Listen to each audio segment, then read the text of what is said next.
दर्शक बंधु सुना और रूपा मूल्य आज राज्य में बड़ परिवर्तन आसी आपण मैंने जदि सुना रूपा किणवा चाहते तेरे भिडटी आपण बहुत गुरुत्वपूर्ण तेबे केते रही आज सुना और रूपार सठिक मूल्य एवं गतकाली ठारू सुना रूपा मूल्य रे केते परिवर्तन आसी आसतु जानिबा तेणु वीडियोटी को शेष पर्यंत जमीते भी देखूँ। दर्शक बंधु आज मुंबई रे 24 क्यारेट सुनार मूल्य 10 ग्राम पिछा 97,480 टंका रही बेले 22 क्यारेट सुना दर 10 ग्राम पिछा 99,350 टंका रही। सही भली आज ओडिशार राजधानी भुवनेश्वर रे 24 क्यारेट सुना दर 10 ग्राम पिछा 97,480 टंका रही एवं 22 क्यारेट सुना दर 10 ग्राम पिछा 99,350 टंका बिक्री होउची।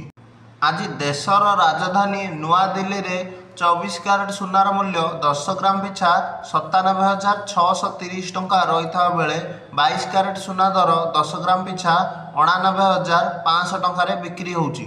सही भली भावे आज चेन्नई एवं कोलकाता रे मध्य 24 क्यारेट सुना दर 10 ग्राम पिछा 97,480 टंका रही बेले 22 क्यारेट सुना दर 10 ग्राम पिछा 99,350 टंका रही एवं मुंबई रे रूपा 1 किलोग्राम पिछा 1 लाख टंका रही। तेबे यह थिला आजिर सुना और रूपार सठिक मूल्य। तेणु वीडियोटी को लाइक कर दियंतु एवं चैनल टी को सब्सक्राइब कर दियंतु।